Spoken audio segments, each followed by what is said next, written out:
You are listening to 106.7 Wilmington's Big Talker, and my name is Paul Vallone.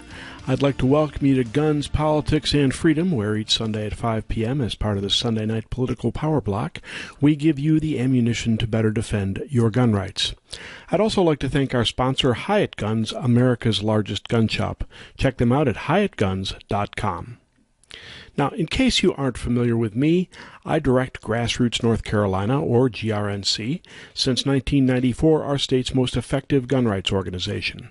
As its director, I was involved in drafting and passing our original concealed handgun law. Since then, GRNC has gone on to engineer passage of concealed handgun reciprocity, our purchase permit bypass, castle doctrine and stand your ground, the expansion of concealed carry into state and municipal parks, restaurants, public assemblies, educational properties, and much more. Grassroots North Carolina is exactly what the name implies, a grassroots collection of volunteers from all walks of life who share a common concern that our constitutionally guaranteed freedoms are being eroded. Check us out at grnc.org. That's grnc.org.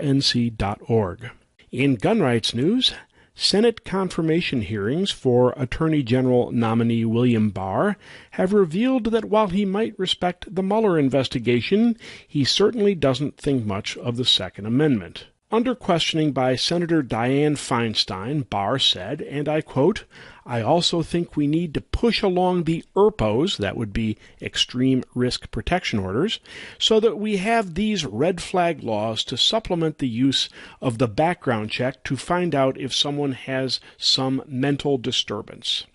Well, that sounds reasonable enough. We don't want mentally unstable people having access to guns, right? Well, as I have said before, what sounds great in theory, once manipulated by the left, invariably becomes Frankenstein's monster, or maybe I should call that Feinstein's monster. In this case, the red flag disarmament laws being supported by Barr involve bypassing due process guaranteed under the Fifth Amendment. Take, for example, Senate's S7 for extreme risk protection orders, introduced by Senator Marco Rubio, Republican Marco Rubio. This bill could bypass due process and allow nearly anyone, ex-wives, hostile neighbors, even petulant co-workers, to declare you dangerous, after which police would confiscate your guns. Would you get due process of law your day in court? Nope. A judge could convene an ex parte emergency hearing at any time of day or night without your participation or even knowledge. That's right, you don't get a chance to defend yourself in court before they confiscate your guns. Nor I am afraid, is this Mr. Barr's first dalliance with gun control. Townhall.com has an informative little video clip of Barr from his first Senate confirmation hearing back in 1994 under questioning from another perennial gun ban advocate, the late Senator Ted Kennedy, during which time Barr expressed support for the 5-day waiting period prior to handgun purchases as originally contained in the Brady Law. In fact, Barr said that the fact that the waiting period applied only to handgun purchases was insufficient, and he wanted it applied to so-called assault weapons as well. Barr further expressed support for limits on magazine capacity. Actually, he referred to them as clips in the hearing, using the phrase of ignorant gun banners everywhere. Now, in fairness, later in the hearing, Senator John Cornyn, Republican of Texas, asked Barr for his present view of the Second Amendment. To quote CNS News, Barr said that even before the Supreme Court's 2008 Heller decision, which upheld the individual right to bear arms, he believed that was so. Quote, "I personally concluded that the Second Amendment creates a personal right under the Constitution." Creates, not recognizes. There's a problem. Barr said, "It's based on the Lockean notion of the right of self-preservation. It's tied to that, and I was glad to see Heller come out and vindicate that initial view that I had." And so there's no question under Heller that the right to have weapons is firearms are protected under the Second Amendment as a personal right. Listen to the next part. At the same time, there's room for reasonable regulation. That's always the but. Recently, Gun Owners of America has put out an alert suggesting people contact their United States senators to tell them to oppose the Barr nomination. If you would like to contact North Carolina's U.S. Senators Richard Burr and Tom Tillis, one easy way to reach them is via the Capitol switchboard at 202-224-3121. Again, that is 202-224-3121. 202-224-3121.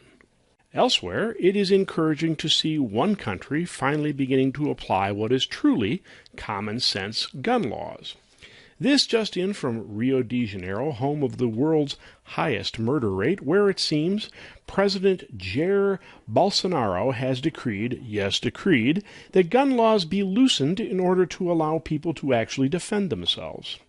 In a ceremony in Brazil's capital, Brasilia, Bolsonaro cited his election as evidence that people wanted to arm themselves. The Washington Times quotes him as saying, quote, "The people decided in favor of buying guns and ammunition, and we can't deny what the people want at this moment," said Bolsonaro, who during the campaign often made pistol gestures to supporters with his fingers. Now, bear in mind here that loosening is a relative word, and gun owners would still be subject to psychological exams, required gun club membership, and much, much more. But it does rid the citizens of the burden of having to justify gun purchases to bureaucrats who routinely and arbitrarily deny such requests. Of course, the intelligentsia being what it is, none of this dissuaded a Brazilian think tank from opposing the change, saying, as always, that the cure for failing gun control should be still more gun control. And elsewhere, this just in from the war not only on American culture, but American men. I just told my wife not to buy any more Gillette razors or shaving cream. Thank you very much. As you may have heard, Gillette, and specifically its parent company, Procter & Gamble, has joined the war against men evinced by the so-called Me Too movement. At issue, of course, is what the feminazis have proclaimed to be toxic masculinity, which in truth refers to any masculinity, males, of course, being to blame for all of the world's ills. Says the ad, quote, "Bullying, harassment. Is this the best a man can get? It's only by challenging ourselves to do more that we can get closer to our best, to say the right thing, to act the right way." And of course the ad goes on to show all the butt-pinching, condescending, bullying examples of why you, as a male, are responsible for the problems of the world. But what impresses me is not just the extent to which the war on American culture has invaded corporate boardrooms. I have only to remember Delta Airlines' recent termination of their fare agreement with the NRA for that. But what impresses me most of all is Procter & Gamble's stupidity at thinking they can attack their own customer base with impunity, presumably because they think men are now so cowed by the Me Too movement that they will just bend over and take it. Well, bad news, Gillette. As of 5 days ago, Real Clear Politics reported that Gillette's YouTube video of the ad, there were 145,000 upvotes for it and 454,000 downvotes, a 3-to-1 against. Now, I went to the page today to update that number, but interestingly, the number is nowhere to be found on the page. One can only guess that Gillette doesn't want you to know how many men are really reacting to being told they are, in essence, turds. Shit razor, here I come. Before we take our break, I wanted to give you a heads up about that some parts of the upcoming shows will be taped next week from Las Vegas, home of the annual SHOT Show. SHOT stands for Shooting, Hunting, and Outdoor Trade Show, and it is the world's biggest gun show. As a professional pilot, I call it the Paris Air Show of gun shows. Overflowing even Las Vegas's vast Sands Expo Convention Center into the adjacent Venetian, the cool part about SHOT is that the big manufacturers have all of their guns on display to be handled, dry-fired, and otherwise fondled. Just kidding. Oh, yeah, and they do remove the firing pins from the display guns just in case. Now, alas, you can't go there. The SHOT Show is not open to the general public, only to those in the gun industry, law enforcement, military, and journalists, including freelance journalists, which happily includes yours truly. So if all goes according to plan, I will be conducting interviews, taking videos, and snapping pictures for a day-by-day account of the world's biggest gun show. To see them, you can go to my website at gunspoliticsandfreedom.com. Spell out the "and," by the way, gunspoliticsandfreedom.com. Right now, we'll take a short break. You are listening to Guns, Politics, and Freedom on Wilmington's Big Talker. After our break, we will return with today's guest, Gun Owners of America Executive Director Erich Pratt, with details on GOA's lawsuit to stop the pending Bumpstock ban and what that means to you, whether you own one or not.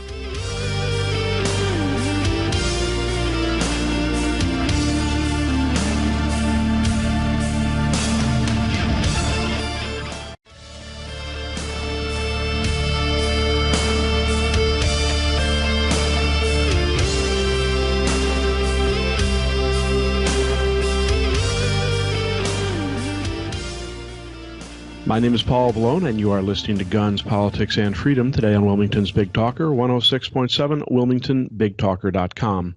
Our show is sponsored by Hyatt Guns, America's largest gun shop. Check them out at HyattGuns.com. You may recall that in December, the Trump administration announced the long-awaited ban on so-called bump stocks, the devices which use the gun's recoil to pull the trigger at a higher rate than an unaided hand might manage, but which still only fire one bullet for each pull of the trigger. You may also recall that many, including the NRA, called for banning the devices via regulatory action by the Bureau of Alcohol, Tobacco, Firearms, and Explosives. I presume the NRA was offering what I call preemptive concession, conceding the point to the opposition, in order to lose a little less than under the opposition's original proposal. Unfortunately, preemptive concession doesn't work. Given the proverbial half a loaf, gun control advocates invariably gobble it up and immediately begin clamoring for the rest of the loaf. And in this case, the NRA was unpleasantly surprised to learn that the BATFE simply reversed all previous determinations that bump stocks were not machine guns and blithely reinterpreted the language of the 1934 National Firearms Act to include them, in effect saying, never mind what it says, this is what it means. The most unpleasant surprise is that by reclassifying them as machine guns, they exploited the Hughes Amendment to the otherwise pro-gun 1986 Firearms Owners Protection Act, which banned private ownership of any machine gun manufactured after May of 1986. Translated, that means anybody who owns one of these devices now has until sometime in March to either turn them in or destroy private property they purchased in the good faith that the BATF had previously said they were legal. Now, maybe you don't own bump stocks. A lot of people don't, and maybe you don't think you care. But our guest and I are going to tell you why you should care about this particular regulatory determination and what it means to you whether you or not you own a bump stock. And by the way, don't cut up your bump stock just yet, because by all interpretations, there are at least 3 lawsuits filed thus far: GOA versus Whitaker, Guides versus BATFE, and Firearms Policy Coalition versus Whitaker. I'm happy to say that we have as our guest today Erich Pratt, the Executive Director of Gun Owners of America, which I believe was the first organization to file a lawsuit against the bump stock ban. And welcome, Erich. Hey, Paul, it's great to be with you. Thanks for having me. The pleasure is ours, I can assure you. As I mentioned earlier, I need to apologize because although your father and I go way back, he was, in fact, the man responsible for helping us start Grassroots North Carolina, and you and I met long ago. I have been remiss in reestablishing our relationship now that you are directing GOA. For that, I apologize. Hey, well, better late than never, so it's good to be here and talk about some very important issues. But it seems that you are revitalizing the organization, including being ready right out of the gate to strike down the unconstitutional regulation, which was unfortunately signed off on by the NRA. Why don't you tell us a little bit about the genesis of that lawsuit and I believe it's GOA versus Whitaker. Is that correct? Tell us about that. Absolutely, and I think you laid out a good summary of some of the problems. So just to reiterate, several issues that we have with the ATF regs. It violates federal law and previous ATF rulings. As you mentioned, they've turned on a dime to ban something that they said was legal. I mean, here they're saying that a piece of plastic is a machine gun, which is ridiculous. I mean, that's like trying to ban smoking by saying a cigarette is a stick of dynamite. It's just stupid, right? So another thing these regs do is they say that it converts an AR-15 into a machine gun, which is also crazy. But that is where the danger is. And, you alluded to this, people who might say, well, I really don't care about bump stocks. Why is this important? Here's the problem. The language is so incredibly broad. It threatens AR-15s and semi-autos with for extinction. Current law says that a machine gun is a firearm. Of course, you hold back the trigger and bullets are discharged through the barrel. I mean, that's kind of a layman's way of putting it. But now ATF is saying that a bump stock can turn an AR-15 into a machine gun. Of course, that's totally false because with an AR-15, the trigger's still moving back and forth, one bullet for every pull of the trigger. But what happens under the next anti-gun administration? Let's say, God forbid, it's Elizabeth Warren or Bernie Sanders or, somebody on the left. Here we've got Trump has already banned bump stocks, and yet there are other items that can easily bump fire an AR-15, right? I mean, there's things like rubber bands, belt loops, fast fingers, whatever. So if bump firing an AR-15 turns it into a machine gun, then according to these ATF regs, the next anti-gun administration has a choice: either ban the rubber bands or ban AR-15s. Well, which one do you think Bernie Sanders or Elizabeth Warren will choose? So this really threatens our long guns. This is very, very dangerous. And so people, who may not care about bump stocks, I think need to be very concerned about what's taking place here. Understood. And I also noted to some of my supporters that we are now talking about how fast is too fast to fire. And I guarantee you that ultimately, if, as you say, if an anti-gun administration takes the reins, then any amount of firing will be too fast for them. All right, so we've talked a little bit about why bump stocks. Nobody likes them. Very few people have them. They are not in themselves a firearm. And as you correctly noted, everybody is in danger with respect to this ban, whether they own a bump stock or not. So what exactly are your arguments in this case? Well, we're making certainly we're pointing out that they've reversed their own position. So they're violating federal law. They're even violating their own previous positions. We're arguing that they violate the takings clause. Because look, again, for roughly 10 years, ATF was saying it was legal to own. So at a minimum, I mean, nobody's really sure, but we think there's more than 500,000 of these in existence. Well, now they have to go 500,000, really? That many? That's amazing. Yes. So, now they're going to have to go to a local ATF office, turn it in with no compensation, and sign a form saying I'm waiving all my constitutional rights.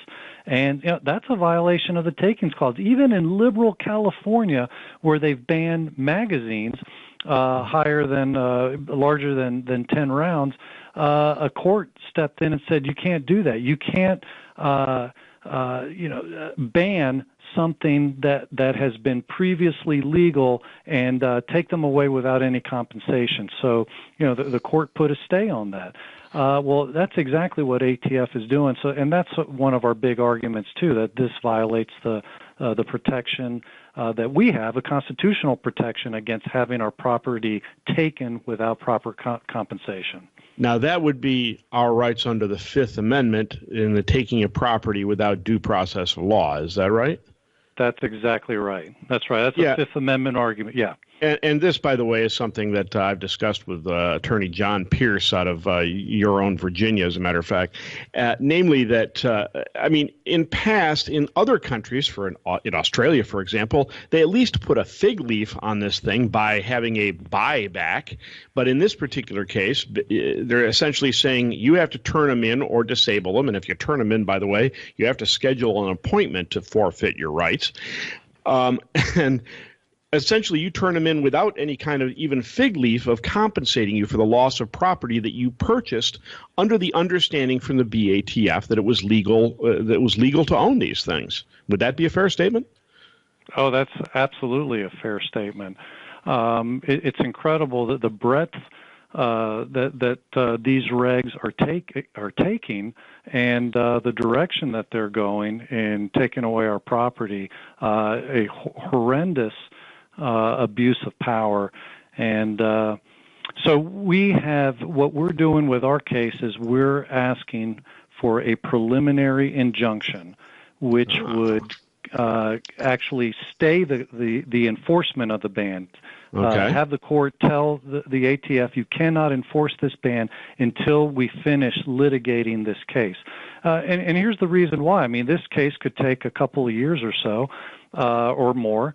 And so even if we win in the end, we've still lost in the sense that the 90-day turn-in period will be over. So, and I'm going to want to talk more about that, Eric, in just a moment. And I believe you've won a little victory on that one so far. Yes. But we're going to talk about that when we come back, and we'll probably will lead off with that, and also some of the other arguments that you guys are making against this so-called bump stock ban. Meanwhile, we have to take a short break here. You are listening to Guns, Politics, and Freedom on Wilmington's Big Talker 106.7, WilmingtonBigTalker.com. After our break, we will return with Erich Pratt, the Executive Director of Gun Owners of America, and a discussion of their lawsuit against the pending ban on so-called bump stocks. Join us in a few minutes.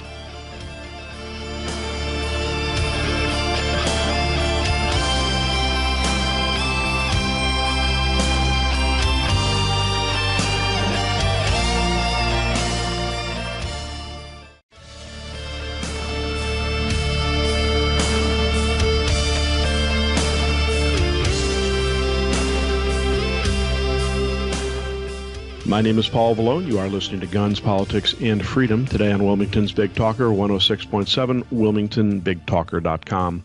Our show is sponsored by Hyatt Guns, America's largest gun shop. Check them out at HyattGuns.com. Our guest today is Erich Pratt, the Executive Director of Gun Owners of America, one of the, probably the most effective gun rights organization in the country, in my estimation. They have come out of the gate and filed a lawsuit immediately against the Attorney General regarding the Trump administration's ban on so-called bump stocks, which will require people who own these devices to either turn them in or destroy them by sometime in March, 90 days after the notice of proposed rulemaking took effect. In any case, there are a number of constitutional problems with this, and one of which we've just discussed is the fact that it represents the taking of property without due process of law guaranteed by the Fifth Amendment. In fact, people who bought these things, secure in the knowledge that the ATF said that they were legal, now find that they have to destroy or turn in the property they purchased under the understanding it was legal. That, of course, is one of the arguments, and we're going to talk some more about some of the other arguments that GOA is making, and also about a little victory that they won just recently. Eric, we were just starting to talk about the injunction and what that's all about. Tell me again, what is this injunction about, and what was your victory recently? So we are, in addition to challenging the bump stock regs, we have filed a petition for a preliminary injunction. Basically, it gets the court to say we are putting a stay on the enforcement or a delay on the enforcement of the ban until we can finish litigating the case. Now, ATF came in and said, Judge, if you haven't noticed, we are in the midst of a government shutdown, and so that means we're short-staffed, short-resourced, and so this puts quite an imposition on us. So we would like to have a stay on the entire case. Just put it off until the government shutdown is over. Of course, we objected immediately to that and said, wait a minute, that could by de facto end up banning all the bump stocks in America by default, because, what happens, here Trump is saying this shutdown or slowdown is really what it is. The whole government's not shut down, obviously. So, he's saying this could go several weeks, a few months. Well, if that takes us beyond that 90-day turn-in period, then even if we win down the road, we've still lost if everybody has had to turn in their bump stocks, or maybe lose them in a boating accident. but either way, we've still lost. Now, obviously, I recognize some people may gamble and hang on to their bump stocks, but here you're basically putting yourself in violation of the Hughes Amendment, because now the ATF has retroactively said these are machine guns, and thus they are machine guns that were produced after 1986. So this is what's at stake. But anyway, the victory was the judge said, too bad about your short-staffed and short-resourced, but the case is going to proceed. So we're continuing on, and that was a good thing. We're actually going to get a hearing on this before the 90-day period expires. Excellent. Well, congratulations. And I have to say, that takes a considerable amount of, what do they call it, chutzpah, to argue that you don't have the resources under the governmental shutdown or slowdown. You don't have the resources to argue the case, but you do have the resources to implement the ban, right? Well said, Paul. That's exactly right. That's our government working for us right there. They never cease to amaze me. All right, so one of the arguments we've just discussed is the Fifth Amendment taking a property. Now, what other arguments are you making in this case? There are a couple of other arguments. There's something about the Atkins accelerator, and then something about Whitaker himself, as I recall. What were those about? Well, the argument regarding Whitaker is that he's not properly authorized to be making this ruling. And honestly, that's something that we mentioned in our brief, but we didn't hang our hats on it because we realized that might be a little bit of perhaps a weak argument. However, we did say if it is subsequently found that Whitaker, found by some other court that Whitaker doesn't have authority to be doing this, then that should completely invalidate these regs. Now, as a result, interestingly, the Supreme Court just recently, in another case, actually upheld Whitaker's authority. So, we're glad that we didn't put all our eggs in that basket. Got it. But we're basically making simple cases. You can't, lull people into, saying that this is a protected item and then turn the tables on them and then say that they're banned. In fact, that besides violating our constitutional rights, it also violates the Administrative Procedures Act, which protects us from an agency acting in a capricious and whimsical manner. And boy, I mean, that's the definition of capriciousness, where,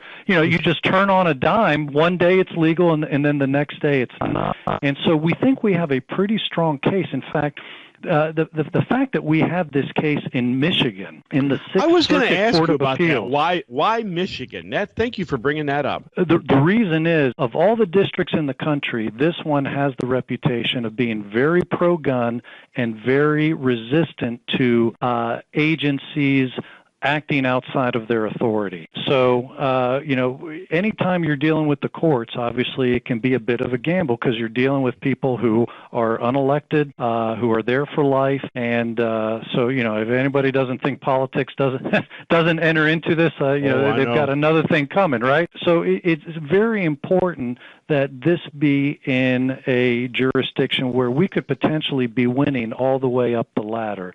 So we were very excited that there's a plaintiff.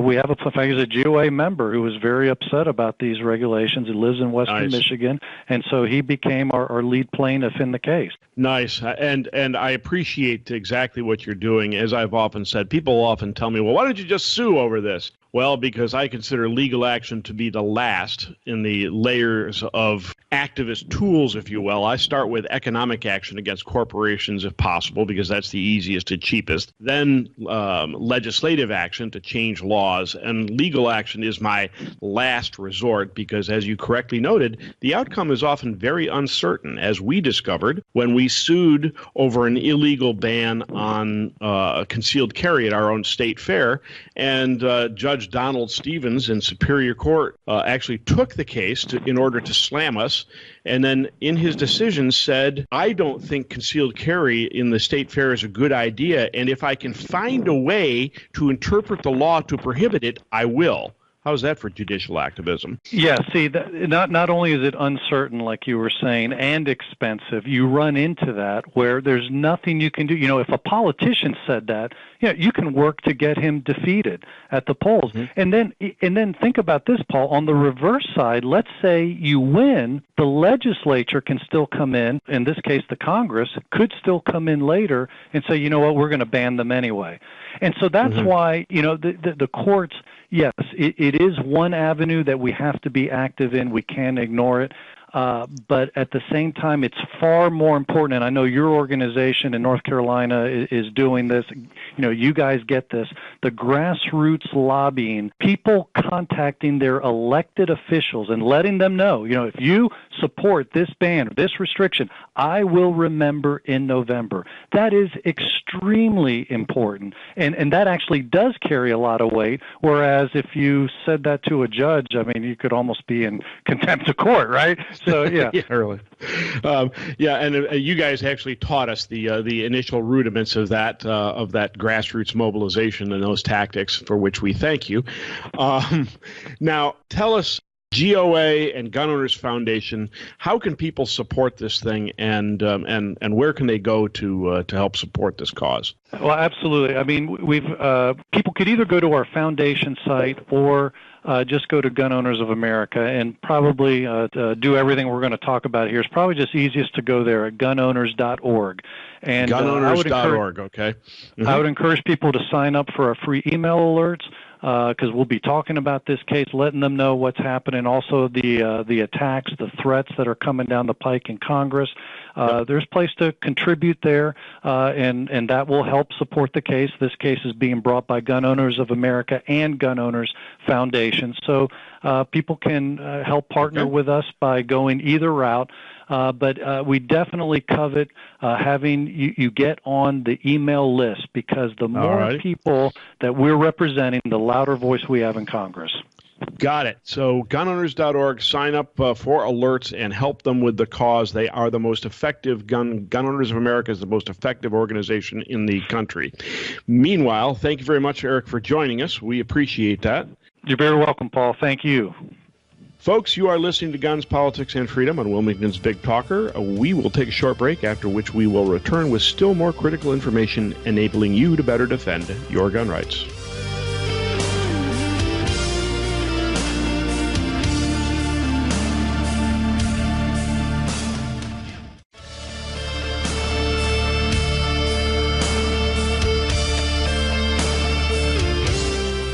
My name is Paul Vallone, and you are listening to Guns, Politics, and Freedom today on Wilmington's Big Talker, 106.7 WilmingtonBigTalker.com.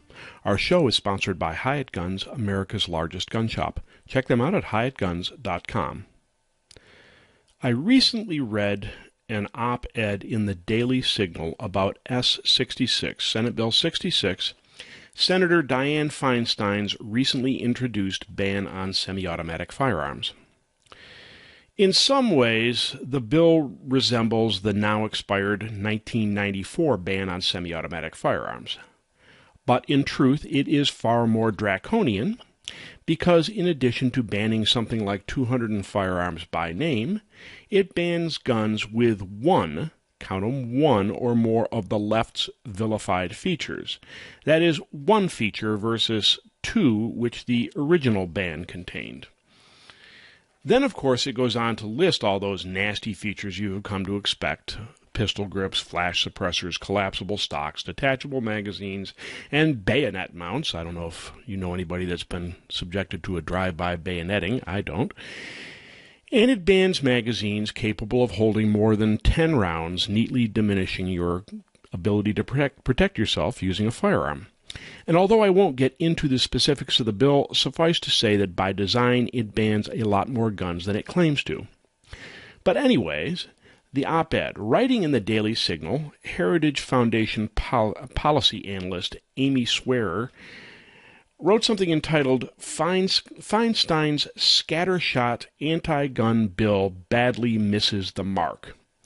And it goes on to make all the usual and undoubtedly valid arguments that assault weapons don't exist and are in fact fabrications of the gun control movement, that firearms targeted by the ban, being only semi-automatic, not fully automatic, are not military guns and therefore not weapons of war, that such guns are rarely used in crimes, and that the features banned aren't really so evil after all, and so on. But in truth, it isn't Feinstein's proposed ban which misses the mark. Her ban is, in fact, exactly what she intends. In truth, it is the op-ed writer who, despite her good intentions, has missed the mark. She misses the mark because she assumes that Feinstein's intention is to reduce violent crime. And she misses the mark because she unknowingly accepts the premise of many of Feinstein's arguments. Now, what I'm about to say is perhaps a slightly darker interpretation of the political process than you might hear elsewhere. Unfortunately, it is the truth, and it is anything but Mr. Smith Goes to Washington. In the legislative tactics seminars I teach for my volunteers and others, one of the axioms I preach is never assume for a moment that any part of the political process is honest. It is not. I've even seen members of our own side, pro-gun legislators, kill anti-gun bills by adding a poison pill amendment on the Senate floor while pontificating that their amendment makes a good bill better. And of course, we routinely see anti-gunners protesting that they really do support the right to keep and bear arms, always followed by a but, of course. The reality is that most of us are unprepared for the political process. You are probably an honest person with honest intentions, because you've been raised to be honest, to have ingrained within you honest and straightforward principles, Christian principles that dictate telling the truth and helping others, and because you have been raised to be honest, you automatically assume that others are honest as well. Unfortunately, nothing could be further from the truth. To paraphrase from former California State Senator H.L. Richardson, the founder of Gun Owners of America, and the author of a book you need to read entitled Confrontational Politics, and by the way, I consider Confrontational Politics to be required reading for all of my legislative team members. To paraphrase Richardson, and I quote, "Ferrets ferret, vultures vomit, and liberals lie. It's what they do." Cynical though it may seem, the sooner you come to terms with the fact that nothing in the political process is honest, the better prepared you will be to defend our freedoms. Because that dishonesty is not spread equally around the political system. It is instead primarily the province of the left. And by the way, that is not intended to imply that a supposed conservative won't lie to you. But from Lenin to Trotsky to Saul Alinsky, the rules for these radicals invariably involve deceit. If you understand how the left thinks that lying and deception are means justified by their intended end, a utopian society in which your actions are utterly controlled in order to protect you and society from your unpleasant tendencies, it becomes easy to understand why they regard Donald Trump as they do. To understand they think he is lying when he has clearly stated all along what he intends to do and frankly has kept those campaign promises, at least to the extent Congress will let him.